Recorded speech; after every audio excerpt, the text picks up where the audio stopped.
we live? It says we're going live and we are live. How's it going? This is my first live video in a long time.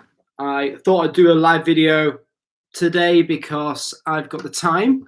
Currently working. I work from home. I'm at my desk. This is where I do my work. And I've got an hour for my lunch. So I thought, you know what? Let's be productive and let's make a video. It's been a long time. So today I'm going to be talking about the pros and cons of traveling as a backpacker.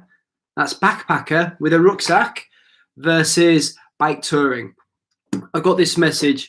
I got this question that is the title of this video from a guy called Nomadic Mind. And he commented on a video saying, could you make a video of pros and cons of traveling and backpacking on a bike? You have much experience. You have much of experience and could help many people. So that's the aim of this video: is to try and help you all think about the differences, the pros and cons, and that's pretty much it. I will go into the chat, and we've already seen there's one message here from a good friend of mine, an old friend of mine. We've got Axel's K.A. Johnson. That's a great name, mate. We go well back, and he says, good afternoon, son, looking forward to this. Brilliant. So I'm going to really get into it. If you put questions into the chat as I go through the conversation, I'll do my best to get to them either at the end or I'll do it halfway through if I see it and it looks like a good one. But really, we're going to start with the pros of bike touring as opposed to backpacking. So let's big up bike touring to everybody. As you all know, I spent a good chunk of time bike touring, spent 18 months on my bike traveling through many countries through the world. And the first big positive is the freedom that bike touring provides versus backpacking. Backpacking does give you elements of freedom, but the freedom to be able to just hop on to your bicycle and just travel freely, that's something which is, I think, really hard to really understand until you're stranded somewhere and you're having to rely on buses or transport or taxis or trains to get around, or even flights. You can cross borders with a bicycle, which with relative ease.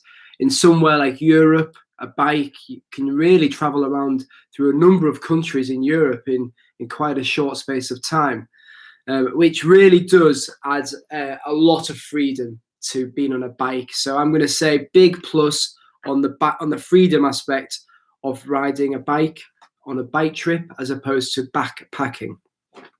Another pro is the cost. Now there's a negative here. There's a large initial outlay if you're going to be on a bike as opposed to just having a rucksack. But the positive is that you're going to have all your transport paid for. That's if you don't get any buses or if you don't fly anywhere. But if you go solely by bicycle, once you bought your bicycle, which can be quite cheap depending on what bike you get, you're able to just travel freely. You don't pay for any public transport and you don't have to worry about any of that. So the cost can be cheaper. There's lots of knock-on cost elements of traveling by bicycle as well. When you're on a normal backpack trip, you're generally going to be looking to do activities. You might spend a bit more money doing things like that. Whereas when you're on a bicycle, your main activity generally is being on the bicycle itself. So it does mean that it's a little bit, I think it's cheaper. If you want to go and travel the world for 18 months, excuse me, like I did, I was able to do that on a budget of probably just over £10,000, which when you work that out monthly, including accommodation, it's quite a cheap way to do it. And I think also when you look at the cost of camping over the cost of accommodation, it really does depend on your style on how you travel. But if you were to camp everywhere, it can be really cheap. We've got some good comments coming into the live chat here. We've got Doug McKinney. Good to see you, Doug. Been a long time. Hey, from the Arizona desert, Adam. Oh, to be in Arizona in the desert right now. Woo! It'd be the dream. Andreas Schua, hello. We've got Airborne Base, Ali Man. Yes. Cheers, mate. Fab videos. And Adam Cousins, great name. Hi, Adam. Good seeing you. Good seeing you too, Adam. Okay. Another pro, which I think actually sits on both the backpacking and the bike touring, is community. There's a strong community with both. And I think the backpacking community is much larger. It's most general people know about going on a backpacking trip. I think it's generally a younger demographic, probably under 25 years old, so 18 to 25. Generally, there's exceptions. There are people that go backpacking in the 50s, 60s, 70s, and so on. But generally, it's a younger demographic. The bike touring community, I think, is wider. And I think where I sit at, I'm in my early 30s, I'm very much on the younger end of the average bike tourer. I think you find a lot of bike tourers, particularly in Europe and the States, are older because they've got more. If they've retired, they're able to have more free time, and it's it's an activity, bike riding a bicycle, an activity you can continue to do as you get older and still keeps you fit. So the community is strong with both, and I think that sense of community is something that really brings you into the bike touring world. There's this YouTube channel. You guys that are in the live chat now, I can see Andy Ragg saying hello from Sheffield. Hey up. We've got Edward saying hey up. There we go. Hey up. And Cycle Path Dude, hello Adam. Greetings from Honduras. And just in that short snapshot there, you can see you guys are part of a community just by watching these videos. You feel involved. I feel involved with you. I know people like Doug McKinney because you return constantly, and that sense of community can grow. You'll know other YouTubers that you see, and sometimes we end up meeting up. Like I know Chris Panaski really well, who runs the Bike Tour Adventures podcast. I know Ryan Van Duzer quite well and met up with him. And we end up actually having similar mindsets. And I think that sense of community is something that really brings me into bike touring over bikepacking. Whereas in the backpacking community, I think it's a little bit more party, a little bit more let's have a good time. There's nothing wrong with that if that's where you are in your life, but for me right now, I don't see that as the thing that brings me to it. So I think bike touring wins on the community front. Okay. Another pro for bike touring over backpacking is the being able to connect with the locals. I think when you go and you meet normal backpackers, I've been in places like Europe or Southeast Asia, and or even in the States, places like New Orleans and San Francisco. Generally, backpackers stick to the well-known touristy places. These are your big cities that I just mentioned in America, or your big hubs in somewhere like Southeast Asia. They go to Pai or Chiang Mai in Thailand. They go to one of the islands. They go into places like Bangkok and cities, all for good reason, because they are fun, they're easy to get to, they're cheap, and there's lots of other people like them. So it makes sense to go to them places. If you're on a bicycle, you will spend 95% of your time, maybe even longer, nearly all of it if you choose to, but you can spend all of your time in the rural little towns and villages in somewhere like Thailand or in America. You'll see small town America because you've got your own transport. So for me, going through tiny little towns on the Oregon coast or in the Nevada desert, or going to a little village in a Laos mountainside, these places means you connect with the locals. I feel so much better on a bicycle. Where a bicycle is much better than something like a motorbike or a car, you're really open to people to stop and just go, oh, hello, and talk to them. Whereas if you're stuck with a vehicle, there's a bit of a barrier, a financial barrier sometimes, but sometimes a literal physical barrier if you're driving a car. So being able to connect with the locals, if you want to connect with local folk, you can also do that by staying with them and in places like Warm Showers hosts.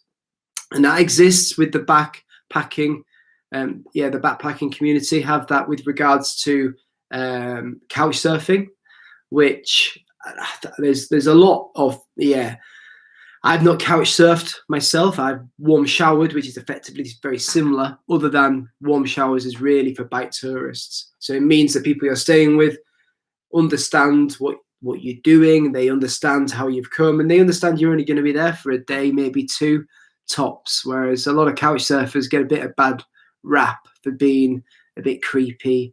You get a lot of men that will only accept women, and it's not, I don't feel like it's the same community feel as warm showers. And if I'm wrong with that, put it in the live chat and let me know your experiences with regards to warm showers versus couch surfing. Logistics, that is something which I think it's easier with bike touring. Another pro here. Logistics of traveling over a border. If you're trying to cross a border without a bicycle, it can be quite tricky sometimes trying to get buses across the borders or flying across. Flying's easy, to be fair. You pay for a ticket and you land. But having the ability to do all your logistical planning by yourself is quite a good thing. The negative with logistics is there's a lot of risk with things breaking on your bike. You can reduce that by making sure you keep up with your maintenance, checking your chain and so on. But there's a risk that your bike could go kaput. Logistically, I think bike touring offers a lot of benefits, but there are downsides too. I'll have a quick look into the live chat, as this is a live video, and it's always good to see what other people have got to think on this. We've got the Simon Nib in Istanbul. Edward W saying currently fixing and cleaning his track bike that he uses for track packing. We've got Bartos, Bart, I can't pronounce your last name, but Bartsak, I think. Hi, Adam. Thank you for your videos. You inspired me to bike touring my Kona Sutra. Just arrived and I'm ready for a little adventure. Good stuff, man. The Doorstep Mile. Hi, Adam. Big fan. Do you think the nature of international bike touring is going to change significantly with the world getting back to normal after COVID-19? That's a great question. I think it will change. There's going to be a lot more scope for people wanting to travel locally. I will use myself as an example. I'm planning UK trips and bike tours in the short term. I still love traveling. I will always travel wherever I can. But I think the cost of flights will probably increase as there's less options.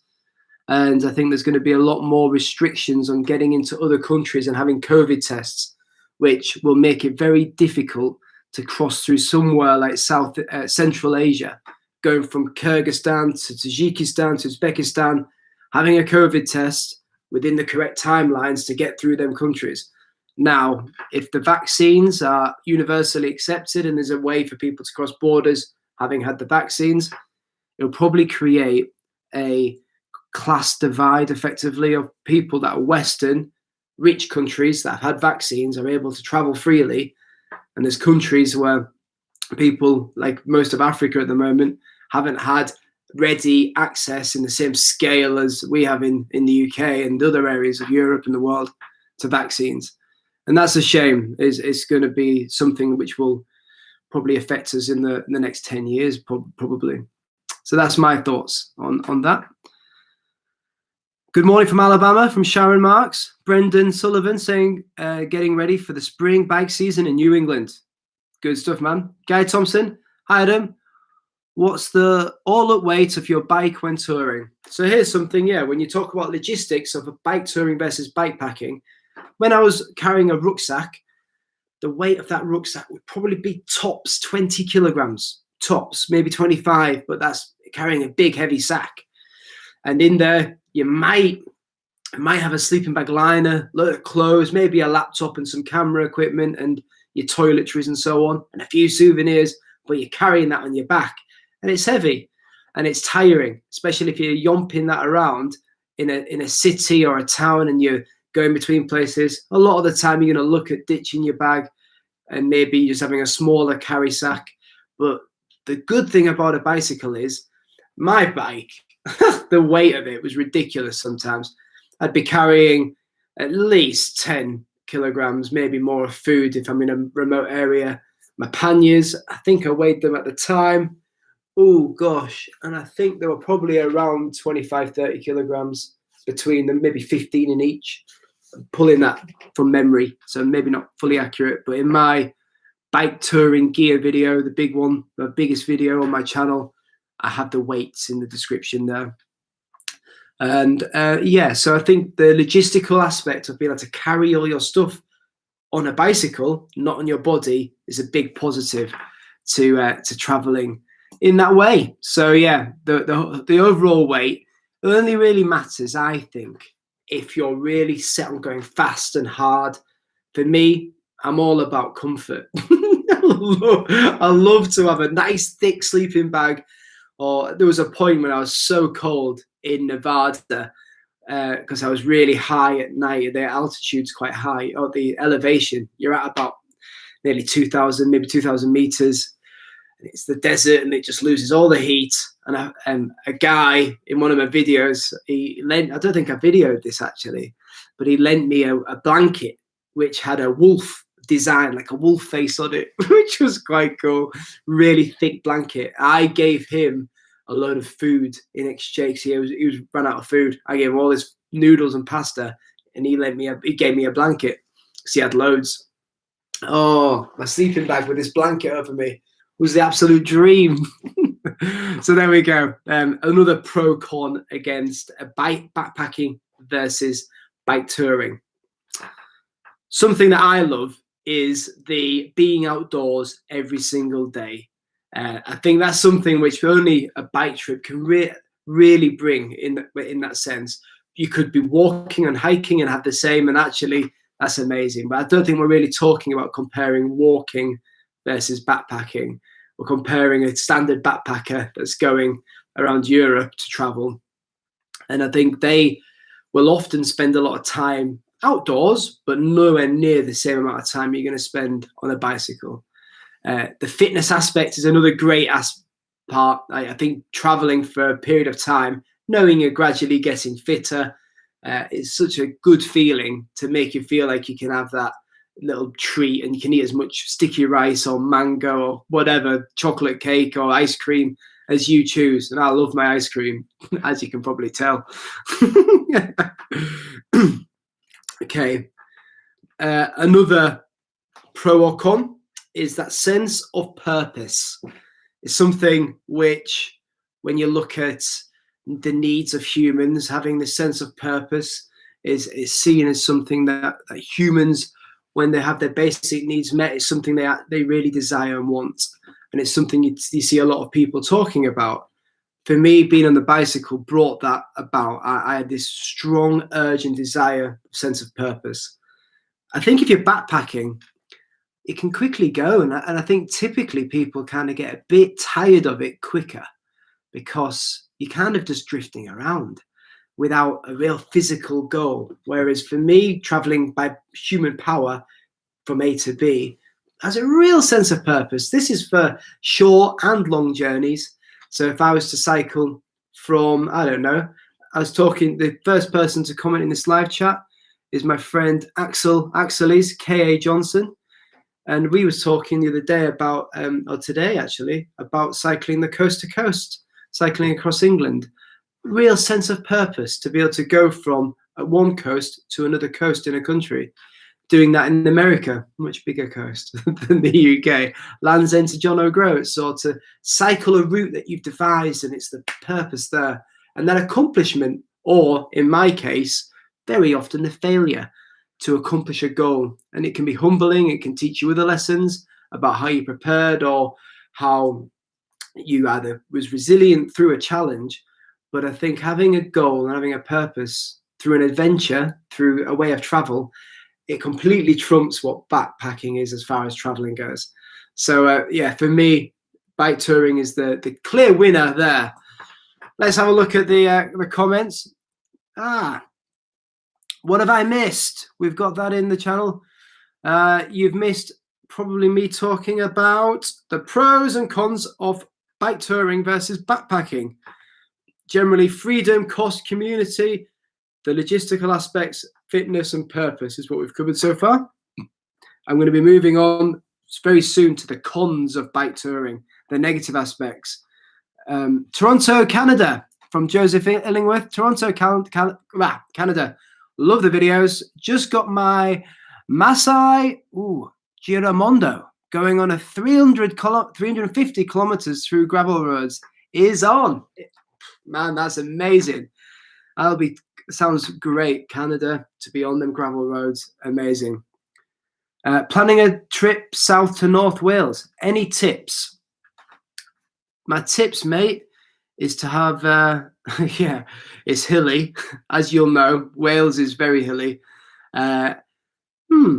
What do you want? Do you want coast? Do you want mountains? I'd say chat to as many people as you can. Say hello. Welsh people are lovely and friendly. Eat as much Welsh fish and chips as you can get your hands on. And yeah, take some nice photos and really enjoy it. Yeah, that's not really that helpful though, is it? There we go. Ben Williams. This time last year, I cycled from Chiang Mai to Hanoi. Great route. Brilliant. Just finished watching your videos of doing the same. I slept in a hammock most nights in temples. Have you met hospitality similar to Buddhists? Do you know what? I think it's a good question. There we go. So the pros and cons of bike touring. I mentioned community and being able to connect with the locals. If you think about if you're backpacking, not many backpackers will sleep in a hammock through Southeast Asia and be hosted by local religious people such as Buddhists in Southeast Asia. For me, I found all people of all religions equally friendly. In all that, be it Muslims in Malaysia, your Buddhists in most of Southeast Asia, a lot of the Chinese temples and Christians in America generally. I got hosted in churches. I've been hosted in mosques and temples, the lot. And, you know, the only key unifying thing between them all is they're all very welcoming and very friendly. So for me, I think it's Buddhists are particularly friendly, but all religious people that I've come across are generally looking to just be like, here's somewhere to be safe for a few moments or a night or to share food with somebody. Yeah. Andy Ragg, planning my first overnight trip in the Peaks for the first week of June. Sissington Trail up to Hardlow. Oh, you know what? That sounds amazing. I love that. I'm really keen to go to the Lake District soon. As soon as everything opens up, it's about an hour from where I live. At the moment, I'm spending a lot of time going around the Dales. But yeah. Doorstep Mile, brilliant answer. Thank you. As someone who has spent the last few years planning and preparing for a world cycle trip, I am terrified for the prospect of the trip not happening. Well, I just wish you all the best and good luck with that. Yeah, it's hard times. Hard times at the moment, mate. And yeah, good luck. Right, more pros and cons. Let's get to it. I've got about 25 minutes until my next work meeting. So 25 minutes of live chat and then we'll call it to an end. Flexibility, something which both it's kind of brought into freedom, but your ability to be flexible. On a backpacking trip, for sure, you've got the flexibility because you and a rucksack. But once you're on a bicycle, your flexibility, I feel, is increased. You can go across certain borders, you can go left, you can go right. You're not stuck to the set routes that a bus or a train or taxis will take you, or if you're hitchhiking. If you're on a bicycle and you're like, I quite fancy going to go see this temple in this tiny little village, off you go. It's really quite cool having your own transport that's green and it's getting you fit. So flexibility, big plus. And carrying off kit and equipment, touched on it earlier with logistics, but for me it's the ability to carry luxuries. Can't really do that when you're backpacking. Having, for me, my MacBook, my laptop, which I'm doing this talk on now, having a drone, a camera, that would take up a lot of space in a rucksack. Whereas on a bike, yeah, it takes up the space, but you can carry it if you've got panniers, if you've got the storage capacity. It's not really that much of an extra burden. I never felt that way anyway. For sure, there's a limit, and if you're carrying too much on a bike, you can find yourself pretty tired quite quick, and it's also a lot to possibly lose. But having them luxuries, be it a thicker sleeping bag, be it your waterproof clothing and everything else, I think it's worth it. So my biggest luxury, I suppose, well, if you don't include all my camera equipment such as drones and stuff like that, I think the one big luxury, I initially did take a camping chair. I wouldn't take one again. I wouldn't recommend that myself, but some people swear by having a camping chair. What other big luxuries did I have? I think, yeah, the key thing for me is usually food. It's like I won't skimp on food. I'll be cheap sometimes, but I'll always have a stove. Some people would call that a luxury. It's having a decent stove. I'd have 2 gas bottles to try and never run out. Yeah, so a stove maybe is my biggest luxury. I know, but Brian Van Duzer, I was listening to an interview with him the other day, and he was saying he never takes a stove, which blew my mind. I was a little bit amazed that for me it's just pure happiness to eat warm food. What do you guys think? Do you eat cold food, hot food? It's got to be hot for me. Okay, Joseph Illingworth, on that last point about gradual fitness, how long does it take for your butt to get used to long days on the bike? Yeah. So, yeah, mate, your bum does get a bit sore. If you're sat down and you're not used to it and you've got an incorrect saddle for your body shape or size, or the bike doesn't fit, for me, I feel like my backside and my saddle now means I don't get a sore backside if I'm on my normal Brooks leather saddle. If I'm on my mountain bike all day, it does get a bit tiring because my mountain bike saddle's on a dropper post and it's just the standard one that came with it. It's not really a priority to have a comfortable saddle on a mountain bike. It's really, you're not in it all the time. But if I'm bike packing with that bike, it does get a bit uncomfortable after a while. It's really dependent. I think everybody, it's like shoes. Some people get blisters, some people don't ever. And I'm luckily someone that never gets backside issues, but I put it down to being clean. It sounds simple, but being cleaning your backside, be it proper washing it. And I don't mean just getting a wipe and just wiping your cheeks. I mean, like, get it washed. Really, the point there is the sweat. The sweat can build up and it can cause chafage and irritation. If you need to use cream, as in chamois cream, go for it. I don't myself. It's expensive and I don't need it. But keeping it dry down there, keeping it talked, can be very difficult in a hot and humid country. Cleanliness, the bike fitting you, clean, dry underwear, but don't wear underwear with cycling shorts. There's another one that could help. Just wear cycling shorts, otherwise you're going to get double friction from your underwear against your shorts. But then you need to keep washing your shorts, and it's a lot of admin to keep yourself clean. Yeah, try to be clean. That's a good thing to stop your bum getting sore. There we go. My mate Axelis K.A. Johnson said, we will have to bring all the maintenance kit coast to coast. Yeah, probably. Yeah, coast to coast in the UK. I've never done it. No, I've never done it. So it's something I'd like to do. It's relatively short. I think it's less than 150 miles. But where else could you go coast to coast? Backpacking wouldn't be as much fun as doing it on a bicycle. So even on the short journeys, which could be a day or 2 or 3, you're already bringing fun into doing something which is challenging, that sense of purpose, the community feeling, and everything else that goes with it.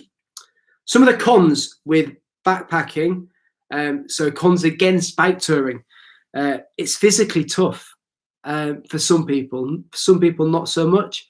But if you're just starting out, it is tough. I'm not going to say it's not.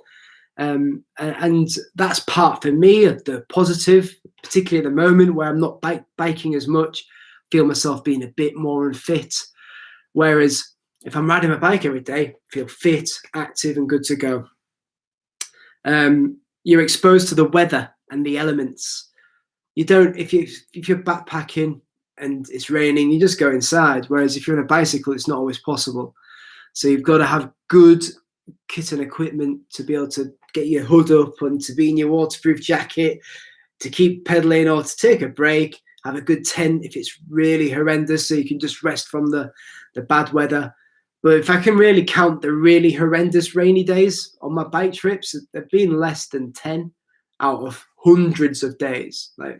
So less than 10 days of really horrendous weather, I'll take that. It's a lot of what time of year you cycling and where you cycle is important. The risk, this is a big one, which is often not covered, and sometimes it's a fear of people's, is the risk of injury or death. It's quite a severe thing to think, but I've been injured falling off my bike. I know other people that have, and you could Google search for bike touring fatalities, and we all know of people that have died, and it's something that can happen. It's an inherent risk with something like this, and the biggest risk is a car accident. So depending on your route, that can have a real effect on the risk of that happening. If you go to France and you stay to the cycle paths, you'll be fine. But if you're going through somewhere like Vietnam, where the roads are a bit more crazy, you've got a higher chance of something bad happening. I don't really know what to say on that, other than it's your risk to take, I suppose, and you can try to reduce that risk where you can. But for me, it's a risk worthwhile. But everyone has their own risk tolerance. The difficulty in urban areas with a bicycle. I get this question a lot. It's like, what do you do with your bike when you go into a town? You want to be a tourist. It's quite difficult sometimes. You lock your bike up in a town, you come back, do your touristing, you come back and your bike's gone. So it can be difficult. There's options of putting your bike in a hotel, asking a bike shop to look after it. They'll sometimes do that. Or a warm showers host. They're usually the main ways I'd get my bike safe. But never leave your bike really just locked up for the day unless you don't care about it that much. Unless you're in Japan. In Japan, you can do that and it'll be fine. Don't quote me on that. If your bike gets nicked in Japan. But Japan's the safest place for a bike in the world. So it depends where you are. If you're in England, just don't leave it anywhere. Another negative is you're really on a bicycle. You're constrained to roads or tracks or trails or dirt roads, but very rarely can you just go randomly walk off-piste. Whereas if you were walking, you could more so. And that brings in the other risks, and you can be with traffic and pollution. And it means really, I've cycled through Alaska, Canada, but really I've cycled a slither and I've seen the road either side. Because there's all this wildness which you can't see, the rivers, so there's pros and cons to it. But for me, like I've said, on the basis of it, it's a way to travel that I enjoy. I'm going to have a quick look into the comments before I finish my points. I've got a few more points to go on to, but let's have a look at any questions we've got in there. The Trollers. What is better, to bring your bike from your country or to buy it from there? With that question, I'm assuming you're talking about going to, say you live in the UK. Don't know that. You could live anywhere, the Trollers. But let's say you live in a country and you want to go to Southeast Asia or America or wherever. It really depends on where you're going to. So let's say you live in the UK and you're going to, like I did when I started my bike trip, I went to Singapore. I flew my bike from the UK to Singapore because I wanted to reduce my time in Singapore, so it's expensive, and I wanted my bike to be there and be ready. I wanted to go to a bike shop in the UK where I could get fitted and make sure the bike fits and have my kit and equipment good to go and then go. Now, I know people that have gone to a country and bought a bike dirt cheap and done a bike trip for a month. Another Ryan Van Duzer again. Go and watch his Cuba videos. Amazing. He looked into it. Cuba's hard to buy a decent bike there. So he bought a cheap bike and decided at the end of his trip to gift it to somebody that he felt would it be worthwhile. And he's still friends with that guy to this day. So there's an example of where it's a good idea to buy a bike, for example. But it really depends. Really depends on where you're going and what country you're going to. There's no one answer to that. So yeah. Backpacking from bikepacking.com is saying, backpacking. I did that for 25 years. Started, my chat's just skipped. I've lost you, mate. Started in the Greek islands, hopping, then just kept going around the world before switching to bike packing. The only downside is the extra cost of the airplane. There we go. So logistically, flying with a bicycle is much harder than flying with a rucksack. That's a given. Now, I would consider myself very well versed in flying with a bicycle. I've taken many a flight now with a bike, and I've done all manners of ways of flying it, from turning up to the airport with no bag and literally going to the cellophane, the plastic wrap guy, and going, "You're right, mate, is it okay if I just wrap my bike up?" And I've just wrapped it in plastic there. It's gone on. To using the bike bags that you can get, just a clear bag from the CTC.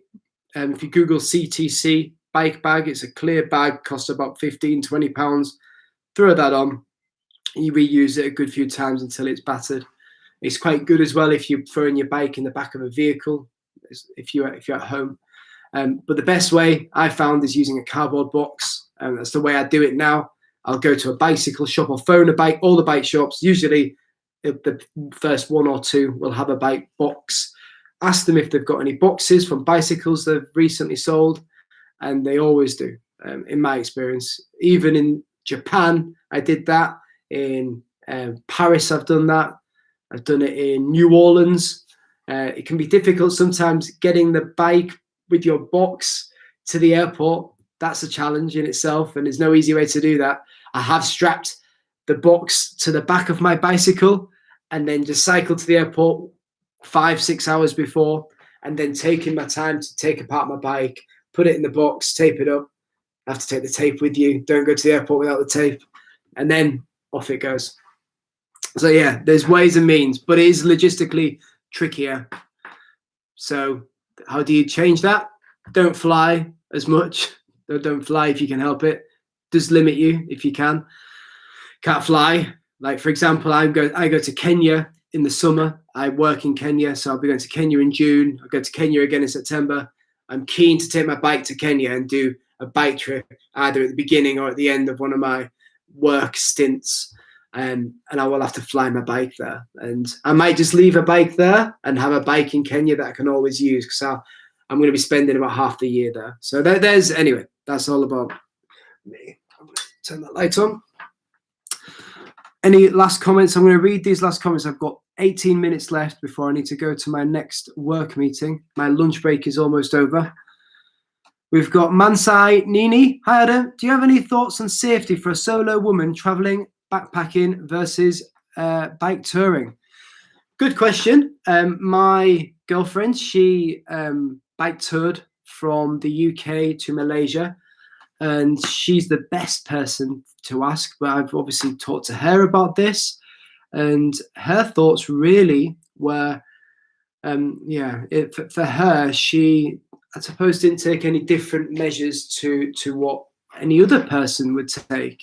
She's more than capable and able to cycle or travel, but I think trying to stay, it's really urban areas or cities where you've got the most risk of things happening. So when you're camping, try to camp somewhere where you think you're not going to be discovered if you're wild camping, or maybe build up that confidence slowly. And I think it's just trying to use precautions and using your senses to not find yourself isolated with somebody that you think could be in a bad position, have a bad intent. It's a tough one, though. It's hard for me to comment, really, because I'm not in that situation. I try to keep safe myself, and there's definitely risks, regardless of if you're a man or a woman, because you're by yourself quite a lot of the time. If you're doing it solo, maybe go with a friend. That could reduce it, but you're specifically asking about going solo. So yeah, for me, it's start small and build up your confidence, and you'll start to work it out yourself, I think.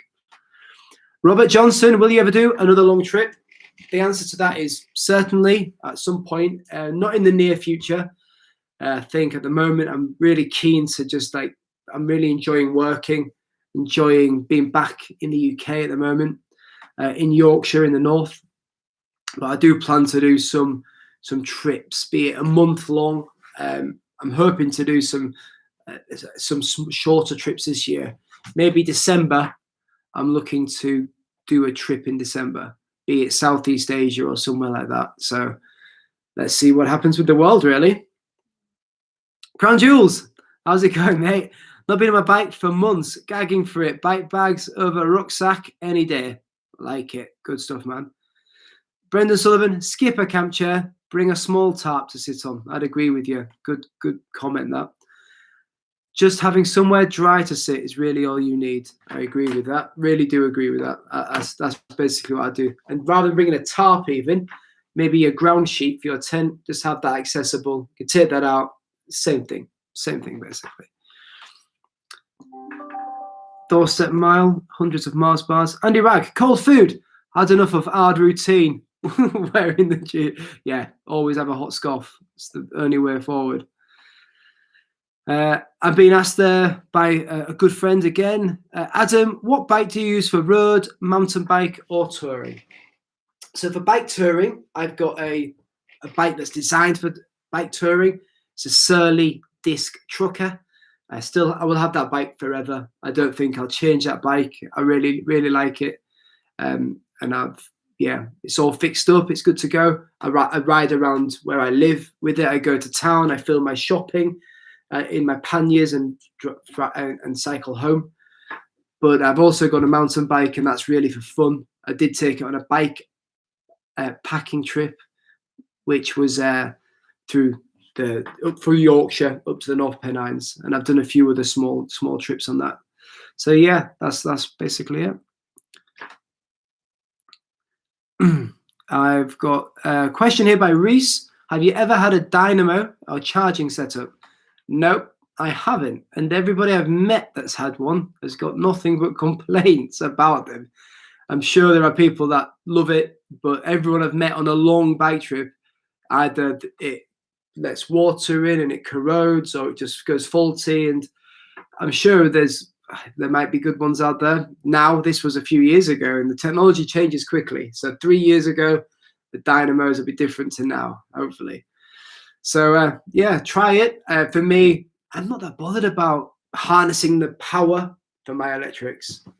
I think stopping to plug my phone in or to plug in my batteries was part of me meeting people, staying in a coffee shop or even McDonald's or outside a convenience store using a plug socket. Part of that is meeting people. So yeah, I quite enjoy charging my stuff up sat there. I got asked there a couple of questions about the North Coast 500. Yeah, I'd love to do that. It's up in Scotland, North Coast 500, right up the top of Scotland. Big loop, 500 kilometers, I think it is. Amir Alptoka, I'm planning to do a bike tour with my father, who is 72. Can you suggest an easy route in Europe or the States? Okay, 72. Firstly, congratulations to your father to want to do that at such a wonderful age. Good on him. Routes. I'd want to pick something without some crazy hills. My meeting is starting in 10 minutes. I just got a notification. Okay, 10 minutes left. That's my 10-minute warning. Yeah, something without lots of crazy hills. So something in Europe. It depends how long you want to go for, but maybe Belgium into the Netherlands. That could be good. A lot of France has rolling hills, particularly as you start to get to the east of France. So that'd be my recommendation, would be Belgium, the Netherlands, if you want something flat.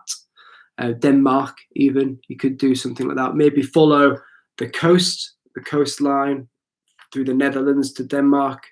That could be interesting. In the States, my only real experience in the States was going down through down the Pacific coast. I did meet a guy called Roger. I've got his on here. I've got his card. His business card, and he was in his 70s. He was on an electric bike, which I think is a brilliant idea for anybody. If you're struggling to get outside and you need the motivation, you want a little bit of power, I'm all for it. So yeah, that's another option, but it's expensive. So maybe look at renting an electric bike. That could be an option. We've got a bit of chat in the live chat talking about what made me want to travel on a bicycle around the world. Okay, I'm going to finish this point. I'm going to do this question and one more, then we'll call it an end. What made me want to travel by bicycle? I really wanted to have purpose, see the world. I really wanted to try all these different foods. I wanted to be creative as well, which is why I made videos. So that it was both all intertwined. I wanted a big adventure. I used to call it, before I started the bike trip, I wanted to do an epic. That's what I described it as in my head. I want to do an epic. And I want to do it whilst my body is still fit and able, because I can't guarantee it will be when I retire. And we all know and hear of people, friends of mine, that have either died or they're injured or anything could happen.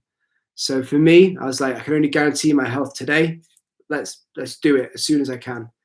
So that was really it. That's why I wanted to do it. And yeah, I still want to do loads more of the world in my own way, in my own time. But right now I'm really loving having a job and getting paid some regular money, where I get to work from home and work in Kenya, which I love that aspect of being able to travel with my work. And what do I miss from being on the road, from Robert Johnson? That's a really good question. Everything. I miss the being outdoors every day, meeting new people every day, being the range of emotions you feel, from being really happy to really sad, sometimes in a few hours. Break your bike, I'm like gutted. Trying to fix my bike, and the next minute I'm really happy because I've managed to get it working and I've got some good food in me, or somebody's been really kind and offered me a place to put my tent. I miss the variation in experience, which is I don't really get in normal life. Normal life's got a routine to it, so I try to change things in my normal life, or go out on my bike, or really try to get out and about. So that's yeah, that's something I do miss. Just seeing a comment there, somebody write, there's something to be said about for the security of having a job at the moment. There's lots of horror stories of people being trapped in exotic places. Yeah, I would agree. I was so fortunate. I came back on my bike trip in December of 2019, was it? December 2019. We're now at the year point of being in lockdown. And if I'd have come back 3 or 4 months later, I would have probably been south of Mexico, or maybe in somewhere else in Central America, Guatemala or somewhere. If I'd have continued on my bike for December, January, February, March, probably still in Mexico, to be honest. I'd have been stuck in Mexico trying to make YouTube videos to just make some money to get by, and I'd have been struggling. I was getting close to the end of my finances. I was running, my travel insurance had run out, so I was in that place where I had to call it a day. When I came home and took a job, 2-3 months later, COVID happened. So I timed it unintentionally really well. There's a lot of people out there struggling, and yeah, talking about traveling at the moment brings me joy, makes me feel happy for days to come. And I think, although if you're British, you can't travel right now, the idea of being able to travel, having these ideas and plans, it brings me happiness. So make a plan today if you can. Make a plan, be it a backpacking trip or a bike touring trip or whatever suits you. Be it a week, be it a weekend. I'm planning to do some weekend trips. I think finish on a Friday, cycle all the way through till Sunday, and film them. I think that making some videos and being creative is something that I'm missing, if I'm honest. So that's what I'm also missing. That's why I'm making this video today. It's really nice to connect with some of you guys that are here in the chat. And yeah, we've got somebody from sunny Bridlington. Oh, it's lovely. It's not so sunny here in Skipton. It's a bit grey and drab, but always sunny over there on the East Coast. Thanks for the awesome live video, Adam, from Doorstep Mile. You've hit the nail on the head. Excited for the future. Well, that's really good. that you've enjoyed it, and I hope everybody else that's watching. I see 37 people here at the moment. Anyone else that watches this afterwards, I hope you enjoy this chat too. I've got 6 minutes until my meeting starts, and I really do have to go. We've got Joseph saying, thanks for getting out, Adam, and appreciate your content. Looking forward to a video of your trip in Kenya. I really hope I can have the time to do that. I'll have to take my own personal leave to do it, but it'll be worth it. Skipton Canal for pedaling, lol. Muddy is beep. Yeah, it can be. I think it's all right at the moment. Seems all right. It's been quite dry for a few days. Yeah, lots of love to everybody else out there. And I think that's it. We're going to call that to a day. So what is better? Let's summarize my actual topic, but really went drifted off piste. The topic was the pros and cons of backpacking versus bike touring. We've said the pros really are the freedom. It can be cheaper to bike tour, the community, being able to, let me have a look, being able to connect with the locals, fitness, being outdoors every day and having purpose. The cons can be physically tough, the exposure to weather, that risk of injury or death on a road. It can be difficult if you want to be a tourist and visit areas. Saddle sores have been mentioned. The initial costs can be expensive. And here's what I want to finish on. As soon as you go bike touring, travel in any other way will be ruined for you, because you're only going to want to travel by bicycle. That is so true. Everyone I know that's traveled by bike is like, I can't believe I used to not travel by bike, and now I can't think of another way. I'm like hooked to it. So thank you all for coming. Any more crazy last comments? I've got to go on a tour right now too from Cyclepath Dude. True. And Andy Ragg, thanks for the stream, Adam. Nice to see you again. Right, I might do another one of these soon. I don't announce them, but as soon as I've got a topic that comes up, I'll do a little live stream in my lunch break. Maybe I'll do one tomorrow. Who knows? But yeah, nice to catch you all. And let's see if I can keep popping out some good chats with everybody here. Hope you've all got some good ideas. Right, I've got to go to my work meeting now. See you all soon. Bye-bye. There we go.